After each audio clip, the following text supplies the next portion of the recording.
Hello students, welcome to Saval classes. कैसे हो आप लोग सभी। मेरा नाम है दीपक कुमार, सावल क्लासेस अबोहर से। स्टूडेंट, शुरू करने जा रहे हैं आज सोशल स्टडी पेडागोजी का हमारा लेक्चर नंबर 9। जैसा कि आप लोग सभी स्टूडेंट्स जानते हो, Punjab TET paper 2 social study की पेडागोजी की सीरीज हमने स्टार्ट की हुई थी। ये हमारे सिलेबस के चैप्टर्स हैं। इस सिलेबस के चैप्टर्स में जैसा कि आप सब जानते हो, पहला, दूसरा, तीसरा, चौथा, पांचवा चैप्टर हो गया था। आज का इंपॉर्टेंट चैप्टर, ये चैप्टर हम लोग करने जा रहे हैं इवैल्यूएशन। प्रोजेक्ट वर्क को हम लोग already teaching of social science के अंदर जो हमारी स्ट्रेटजीज थी उसमें हम लोग पढ़ चुके थे। प्रोजेक्ट वर्क जो हमारा मेथड है सोशल साइंस का। इसके बाद एक लास्ट टॉपिक आपका रहेगा सोर्सेज प्राइमरी एंड सेकेंडरी। बस ये एक लास्ट टॉपिक रहेगा। अब हम लोग इवैल्यूएशन करने जा रहे हैं। कल और परसों पिछले 2 दिन स्टूडेंट्स किसी मेडिकल इमरजेंसी की वजह से मैं क्लास नहीं लगा पाया था। इस लेक्चर का लिंक मैंने आपको भेजा भी, पर ड्यू टू सम रीजंस हम क्लास नहीं कंडक्ट कर पाए। तो आज मैं आपका ये लेक्चर लगा रहा हूं। तो होप सो आपकी सबकी प्रिपरेशन बाकी सब सब्जेक्ट्स की बहुत बढ़िया चल रही है। तो इस टॉपिक को आज मैं आप सबको कंप्लीट करवाने वाला हूं। तो लो जी, टॉपिक का नाम आप सबके सामने, इवैल्यूएशन इन सोशल साइंस। टॉपिक का नाम है इवैल्यूएशन इन सोशल साइंस। मैं आपको पूरा पढ़ा देता हूं, आप इसके स्क्रीनशॉट लेते जाओ और जैसा आपको ठीक लगे कॉपी में लिखना है साथ साथ, तो आप इसको साथ साथ नोट डाउन करते जाओ। सामाजिक विज्ञान विच मूल्यांकन। तो शुरू करते हैं एक एक करके इसको पढ़ना। पहला पॉइंट क्या कहता है कि assessment and evaluation are the most important task in teaching learning process of social science. जो असेसमेंट करना है या मूल्यांकन करना है वो टीचिंग और लर्निंग ऑफ सोशल साइंस के अंदर एक इंपॉर्टेंट पार्ट है। ठीक, मैंने आपको एक सब्जेक्ट पढ़ाया, आप लोग उस सब्जेक्ट को पढ़ रहे हो, बाद में हम लोग अगर इसका मूल्यांकन करें कितना हुआ, कितना समझ आया कि नहीं आया, तो ये एक इंपॉर्टेंट पार्ट है। दूसरा पॉइंट बोलता है कि the constructive approach to teaching learning in social science emphasize assessment as an integral part of the process of teaching and learning and using assessment for the enhancement of student learning। कहते हैं कि जो constructive approach है, जो सही approach है teaching करना और लर्निंग करना सोशल साइंस की, उसका एक एम्फेसिस जो है वो असेसमेंट पर भी लगता है, क्योंकि ये इसकी इंटेग्रल पार्ट है टीचिंग लर्निंग की। तो एक तरफ टीच करना, दूसरी तरफ लर्न करना और तीसरी तरफ असेसमेंट करना, ये तीनों जुड़े हुए सेक्शन है आपस के अंदर। तीसरा पॉइंट के अंदर अलग अलग तरह के मेथड्स की बात की गई है। The important methods of assessment, assessment करने के कुछ महत्वपूर्ण मेथड्स कौन से हैं जो पर्टिकुलरली यूज किए जाते हैं कंस्ट्रक्टिव क्लासरूम के अंदर सोशल साइंस की। उसमें कंटिन्यूअस कॉम्प्रिहेंसिव इवैल्यूएशन है, पीर असेसमेंट है, ग्रुप असेसमेंट है, पोर्टफोलियो असेसमेंट है, ई पोर्टफोलियो असेसमेंट है, ओपन बुक एग्जामिनेशन है, या different form of ICT evaluation suitable examples के साथ। तो ये सारे अलग अलग तरह के मेथड्स हैं जिनके थ्रू जो है वो मूल्यांकन किया जाता है। ठीक है जी, क्लियर है सब स्टूडेंट्स को। ये चैप्टर ऑलरेडी आप लोगों ने इंग्लिश, पंजाबी, साइकोलॉजी सब सब्जेक्ट्स की पेडागोजी में इसको स्टडी किया भी हुआ है काफी हद तक। चौथा पॉइंट कह रहा है कि assessment and evaluation are important part of every teaching learning process. ये हम लोग जानते हैं। तो टाइलर नामक एक साइकोलॉजिस्ट ने डिफाइन किया है कि जो मूल्यांकन है वो एक सिस्टेमेटिक प्रोसेस है ताकि डिटरमाइन करना कि हमने किस हद तक अपने एजुकेशनल ऑब्जेक्टिव्स को अचीव किया है। तो टाइलर है उसने इस चीज को डिफाइन किया है कि मूल्यांकन एक सिस्टमेटिक प्रोसेस है जो इस बात का फैसला लेती है कि हमने हमारे एजुकेशनल ऑब्जेक्टिव्स किस हद तक अचीव किए हैं। उसके बाद अगला पॉइंट, क्रोमबैक, जो क्रोमबैक नामक साइकोलॉजिस्ट है उसने डिफाइन किया है कि जो इवैल्यूएशन है कि evaluation as the collection and use of information to make decision about the educational program. Cronbach ने डिफाइन किया है कि जो मूल्यांकन है वो कलेक्शन है, इंफॉर्मेशन का यूज है और उसके बेस एक डिसीजन लेना है कि हमारा एजुकेशनल प्रोग्राम जो है वो कैसा चल रहा है। एक पॉइंट इसमें और, ये सारे हम लोगों ने इंट्रोडक्शन टू इवैल्यूएशन लिखी है स्टूडेंट। ये सब मैं आपको यही बता रहा हूं कि what is the meaning of evaluation. Assessments needs to be an integral part of teaching learning process and a tool for continuous enhancement of student learning। कहते हैं कि assessment जो हम लोग किसी चीज की करते हैं वो एक इंटेग्रल पार्ट है टीचिंग लर्निंग प्रोसेस का और एक ऐसा टूल है जो कि continuous enhancement of student learning में हम लोगों की क्या करता है, मदद करता है। तो अब हम लोग देख लेते हैं जी कि मूल्यांकन की विशेषताएं क्या है। आओ जी, अगला पॉइंट, पहले पॉइंट में आप सब बच्चों ने डिस्कस किया what is the meaning of evaluation, मूल्यांकन क्या है। सो मूल्यांकन में आपने देख लिया टीचिंग लर्निंग प्रोसेस का इंपॉर्टेंट पार्ट है, कंटिन्यूअस प्रोसेस है, सिस्टमेटिक प्रोसेस है। दूसरा पॉइंट है कि मूल्यांकन की विशेषताएं क्या है।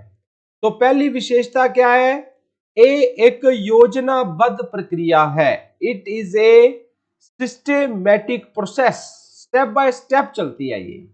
दूसरा पॉइंट, ਇਹ ਸਿੱਖਣ ਦੀ ਪ੍ਰਭਾਵਸ਼ੀਲਤਾ ਨੂੰ ਮਾਪਦਾ ਹੈ ਜੋ ਅਨੁਭਵ ਪ੍ਰਦਾਨ ਕਰਦੇ ਹਨ।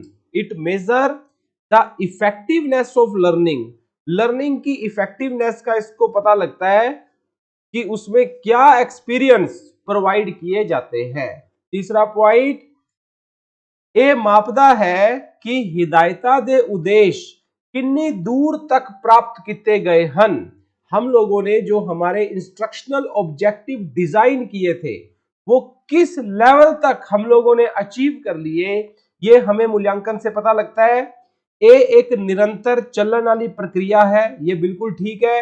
और एस विच मूल अते उद्देश्य भी शामिल किए जाते हैं। मूल अते उद्देश्य मतलब ਇਹਨਾਂ ਸਿਧਾਂਤਾਂ ਦੇ ਉੱਤੇ ਅਸੀਂ मूल्यांकन करांगे ਤੇ मूल्यांकन ਕਰਨ ਦਾ ਜਿਹੜਾ ਸਾਡਾ ਪਰਪਸ ਹੈ ਉਹ ਇਹ ਪਰਪਸ ਹੈ। एक पॉइंट होर, तीजा पॉइंट इस टॉपिक ਦਾ कि मूल्यांकन ਦੇ ਕੀ ਉਦੇਸ਼ ਹਨ, what are the objective of evaluation। ਆਖਿਰਕਾਰ ਅਸੀਂ ਆਪਣੇ ਸਟੂਡੈਂਟਸ ਦਾ ਜਿਹੜਾ मूल्यांकन ਕਰਦੇ ਹਾਂ किस वास्ते करते हैं। सब तो पहला पॉइंट कि मूल्यांकन जेड़ा है वो produce suitable experience for learning through medium of teaching activity.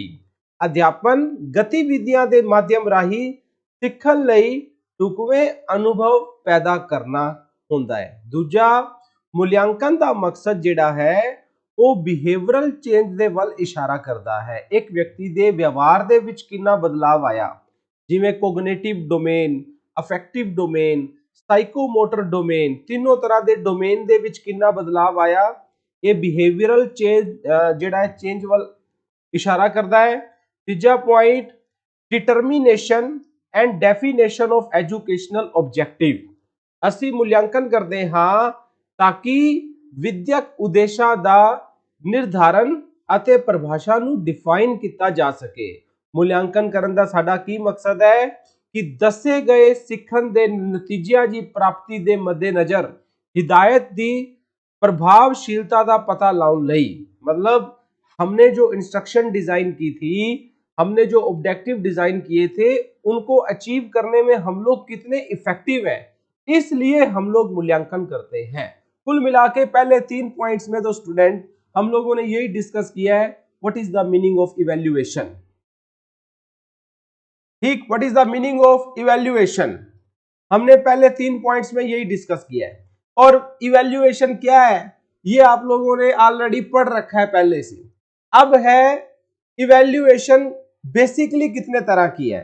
चार तरीके की इवैल्यूएशन को हम लोग सबसे बेसिक इवैल्यूएशन मानते हैं। ये देखो, ये इंपॉर्टेंट है, इसमें से पेपर बनने के चांसेस है। पहली प्लेसमेंट इवैल्यूएशन, दूसरी फॉर्मेटिव असेसमेंट, तीसरी डायग्नोस्टिक, चौथी सबमेटिव। क्लियर हो गया?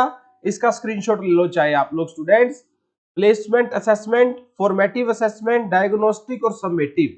सबसे अब इनको मैं एक जर्नल डिस्कशन के लिए मैंने आपके सामने एक ये चार्ट भी बनाया है कि जो सबमेटिव इवैल्यूएशन है वो पूरा जब आपकी पढ़ाई लिखाई की प्रक्रिया खत्म हो जाएगी, साल सेमेस्टर खत्म हो जाएगा, तब होती है।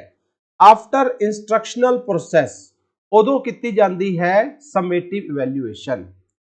ते जदों पढ़ाई चल रही होवे ड्यूरिंग इंस्ट्रक्शनल प्रोसेस, जदों साडा साल चल रहा होंदा है उस वेले डायग्नोस्टिक इवैल्यूएशन ਅਤੇ फॉर्मेटिव इवैल्यूएशन की जाती है। फॉर्मेटिव इवैल्यूएशन ਜਿਹੜੀ टाइम टू टाइम की जाए, डायग्नोस्टिक ताकि कमी लब के स्टूडेंट्स को हम लोग रेमेडियल टीचिंग से दूर कर सके। और एक पढ़ाई लिखाई शुरू होने तो पहला ਜਿਹੜੀ ਅਸੀਂ मूल्यांकन करते हैं वो प्लेसमेंट इवैल्यूएशन है, ताकि बच्चा इस एंट्री का साडे कोल आने दे लायक हैगा या नहीं हैगा वो सानू पता लग सके। मैं आपको चारों एक्सप्लेन कर देता हूं, डोंट वरी। ये देखो, सबसे पहली इवैल्यूएशन, सबसे पहले हम लोग चार तरह की इवैल्यूएशन मैंने आपको बताई, प्लेसमेंट, फॉर्मेटिव, समेटिव, डायग्नोस्टिक, चारों एक्सप्लेन कर रहा हूं आपको। सबसे पहले तरह की मूल्यांकन को बोलते हैं प्लेसमेंट इवैल्यूएशन। अब प्लेसमेंट इवैल्यूएशन क्या है? Placement evaluation is conducted before the organisation of teaching learning activity. जदों साडी क्लास शुरू होती है वो प्लेसमेंट इवैल्यूएशन है। जैसे आप सुनते हैं ना, बहुत बार स्कूल एक टेस्ट लेते हैं बच्चे का एडमिशन लेने से पहले। स्कूल वाले कहते हैं कि हम लोग जी पहला एक टेस्ट लवांगे बच्चे का कि हमारे स्कूल में ये 8वीं क्लास में आ रहा है, क्या 7वीं क्लास तक का लेवल इस बच्चे का है या नहीं। वो जो मूल्यांकन है वो प्लेसमेंट होता है। ठीक है? पढ़ाई लिखाई शुरू होने तो पहला उनके पुराने बिहेवियर नू जज करना, पुरानी नॉलेज नू जज करना, उसके एंट्री बिहेवियर नू जज करना, इस नू प्लेसमेंट इवैल्यूएशन किया जाता है जस्ट बिफोर टीचिंग। क्लियर? अब दूसरी इवैल्यूएशन देखो, फॉर्मेटिव इवैल्यूएशन। दूजे तरह का मूल्यांकन फॉर्मेटिव इवैल्यूएशन ये 1967 ईस्वी दे विच माइकल दे द्वारा इस कंसैप्ट नू यूज किया गया। 1991 दे विच फॉर्मेटिव इवैल्यूएशन जो है उसनू एक्सप्लेन किया गया कि एक कंटिन्यूअस मतलब प्रोग्राम दे विच लगातार चलती है। जिवें एक साल का कोई कोर्स है ਤਾਂ ਇਹ ਜਿਹੜੀ पूरे साल चलती है, ਆਪਾਂ हरेक महीने टेस्ट लवांगे ਜਾਂ हरेक हफ्ते टेस्ट लवांगे। ਇਹ फॉर्मेटिव इवैल्यूएशन है ताकि ਅਸੀਂ एनालाइज कर सकिए कि ਜਿਹੜਾ ਸਾਡਾ पर्पस है वो हल हो रहा कि नहीं हो रहा। ठीक? ਤਾਂ ਇਹਦੇ ਵਿੱਚ ਆਪਾਂ unit test, and examination, monthly test, quarterly examination, half year examination, ताकि टीचर एक फीडबैक दे सके बच्चे नू कि उन्हां दी पढ़ाई लिखाई किवें चल रही है, जे किसी चीज दी कमी पेशी है तो उसनू दूर किया जा सके। ते इस फॉर्मेटिव असैसमेंट दे नाल जेड़ा है लर्नर जेड़ा हुंदा है वो आपदी लर्निंग नू एनहांस भी कर सकता है। तीजे तरह की मूल्यांकन नू डायग्नोस्टिक इवैल्यूएशन किया जाता है। पहली दो क्लियर होगी सब स्टूडेंट्स को। तीसरी है diagnostic evaluation. Diagnostic evaluation formative evaluation दे नाल कीती जाती है। डायग्नोस्टिक इवैल्यूएशन करन दा साडा मकसद की है ताकि असी ड्यूरिंग करिकुलम लर्निंग डिफिकल्ट नू फाइंड आउट कर सकिए कि जे कोई प्रॉब्लम है तो फिर रेमेडियल टीचिंग करके असी ओनू सॉल्व करिए। जेकर कोई स्टूडेंट किसी चीज नू अंडरस्टूड नहीं कर रहा तो उस स्टूडेंट्स नू उसदी प्रॉब्लम नू दूर करना ही डायग्नोस्टिक इवैल्यूएशन जिहड़ी है उसनू असी आखदे हां। चौथे तरह के मूल्यांकन नू किया जाता है सबमेटिव इवैल्यूएशन। सबमेटिव, अब सबमेटिव मतलब सम कर देना। अब जब साइंस के अंदर पढ़ाया जाता है this is the sign of submission, summation mean सारा कुछ जोड़ देना। सबमेटिव इवैल्यूएशन साल दे अंत विच कीता जांदा है या कोर्स खत्म होने के बाद कीता जांदा है कि ओवरऑल साडा एजुकेशनल ऑब्जेक्टिव अचीव होया कि नहीं होया। ਜਦੋਂ ਅਸੀਂ ਬੱਚੇ ਨੂੰ ਸਰਟੀਫਾਈ ਕਰਨਾ ਹੋਵੇ ਕਿ ਹਾਂਜੀ ਬੱਚੇ ਦਾ ਲੈਵਲ ਹੁਣ ਕੀ ਹੋ ਗਿਆ, ਸਬਮੇਟਿਵ ਇਵੈਲੂਏਸ਼ਨ ਜਿਹੜਾ ਹੈ ਉਹ ਕੰਡਕਟ ਕੀਤਾ ਜਾਂਦਾ ਹੈ after completion of whole course. ਜਦੋਂ ਪੂਰਾ ਕੋਰਸ ਖਤਮ ਹੋ ਜੇ ਉਦੋਂ ਅਸੀਂ ਸਬਮੇਟਿਵ ਇਵੈਲੂਏਸ਼ਨ ਕਰਦੇ ਆ ਤੇ ਸਬਮੇਟਿਵ ਜਿਹੜਾ ਇਵੈਲੂਏਸ਼ਨ ਹੈ ਉਹ ਬੱਚੇ ਦੀ ਟਰਮੀਨਲ ਨੇਚਰ ਨੂੰ ਜੱਜ ਕਰਨ ਦੇ ਜਿਹੜਾ ਹੈ ਉਹ ਕੰਮ ਆਉਂਦਾ ਹੈ। क्लियर। अब सोशल साइंस के सब्जेक्ट में मूल्यांकन करने के हमारे पास 7 अलग अलग तरह के मेथड्स हैं। कितने मेथड्स हैं जी? 7 तरह के मेथड। तो ये सब कुछ आप लोगों ने English pedagogy, Punjabi pedagogy, psychology में पढ़ रखा था, मैं जानता हूं आप सारे स्टूडेंट्स ने सभी ने पढ़ा हुआ है। What is the meaning of evaluation, examination, test, measurement, principle of evaluation, aim and objective of evaluation, types of evaluation, summative, formative, diagnostic. Clear. अब आ जाओ सोशल साइंस के रेफरेंस में अगर हम लोग इसको देखें तो हमारे पास 7 मेथड है। सातों मेथड की एक क्विक रिवीजन करो। सबसे पहला CCE method, continuous and comprehensive evaluation. अब इसका मतलब क्या है कि ਜਦੋਂ एक बच्चा सोशल साइंस सब्जेक्ट ਨੂੰ ਸਟੱਡੀ ਕਰਦਾ ਹੈ ਤਾਂ सोशल साइंस ਨੂੰ ਸਟੱਡੀ ਕਰਦੇ ਵਕਤ ਅਸੀਂ ਉਹਦੀ ਕੰਟੀਨਿਊਅਸ मूल्यांकन करते हैं पूरे साल। कॉम्प्रीहेंसिव मतलब जिहदे विच सब कुछ इनक्लूड होवे, ਅਸੀਂ ਉਹਦੀ ओवरऑल पर्सनैलिटी ਨੂੰ जज करते हाँ। तो इस मेथड को बोलते हैं कंटिन्यूअस एंड कॉम्प्रीहेंसिव इवैल्यूएशन। दूसरा जो मेथड है वो है term and examination. Term and examination मतलब समेटिव इवैल्यूएशन, जो आपने अभी जस्ट आपने पढ़ा। तो जब टर्म खत्म होती है तब इसका मूल्यांकन किया जाता है। ये सेमेस्टर सिस्टम भी हो सकता है, एनुअली भी हो सकता है। 60 से 70% वेटेज जो है वो टर्म एंड एग्जामिनेशंस को दी जाती है। ठीक, पहला पता लग गया। पहला मेथड था जब आप पूरे साल मूल्यांकन करते हो।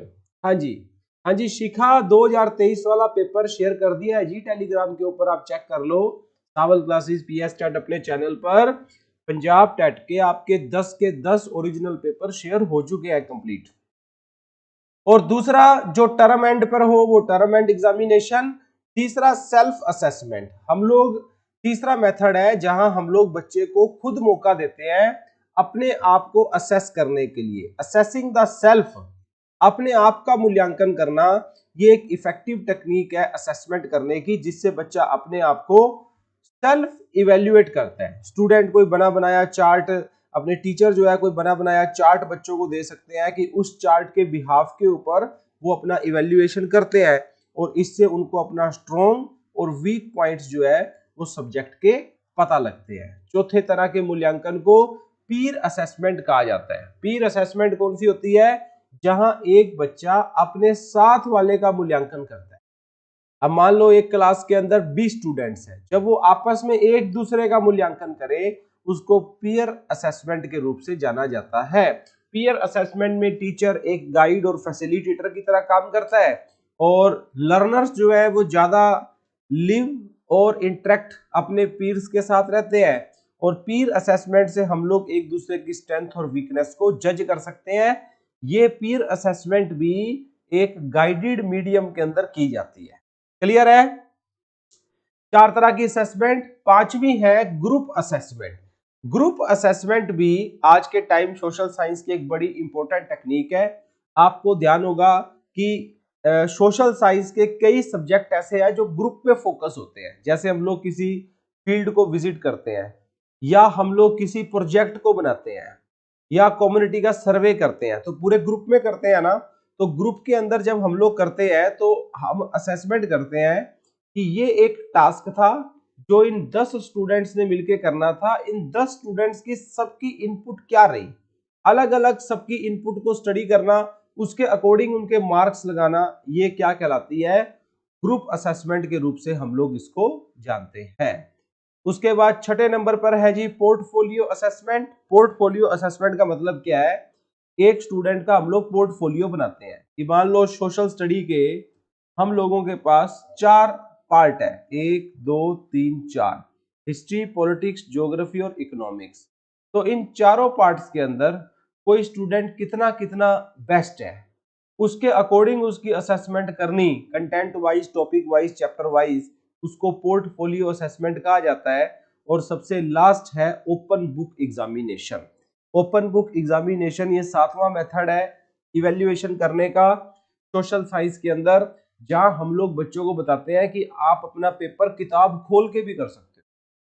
क्या कहा? मान लो हमने क्वेश्चन दिया और हमने स्टूडेंट्स को कहा कि आप किताब खोल के भी आंसर कर सकते हो, पर वो आंसर किताब में सीधा सीधा दिया नहीं होता कि आपको क्वेश्चन आया कि प्लासी के युद्ध का वर्णन करो और वो प्लासी का युद्ध आपने सीधा सीधा किताब में, मतलब किताब में डायरेक्ट नहीं मिलना, इनडायरेक्ट उसके आंसर ढूंढने पड़ते हैं।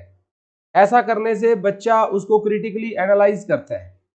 ठीक है, तो ये जो है ओपन बुक एग्जामिनेशन के रूप से हम लोग जानते हैं इसको। और यहाँ बच्चा क्वेश्चन को कैसे एनालाइज कर रहा है, कैसे उसका आंसर ढूंढ रहा है, कैसे आंसर को ऑर्गेनाइज करेगा, कैसे प्रेजेंट करेगा, कैसे वो रिफ्लेक्ट करता है इश्यूज को, इन सब चीजों के साथ जो है ये सब चीजें हम लोगों को क्या होती है, क्लियर होती है।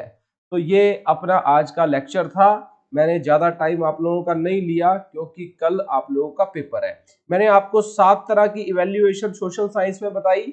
उससे पहले फॉर्मेटिव, समेटिव, डायग्नोस्टिक और प्लेसमेंट टेस्ट वो बताए, और इवेल्युएशन के ऑब्जेक्टिव, एम और मीनिंग क्या है वो हम लोगों ने पढ़ा। बस इतना ही है इसमें, ये कोई नया चैप्टर नहीं है, ये आप सब स्टूडेंट से पहले पढ़ रखा है। ठीक है, तो हमने इस पे ज्यादा लंबा इसको खींचा नहीं। तो मैंने आपको सारी स्लाइडें दिखा दी। आराम से जिसको लिखना हो एक एक को स्क्रीनशॉट लेके प्यार से धीरे करके इसको आप उसको नोट डाउन कर लेना।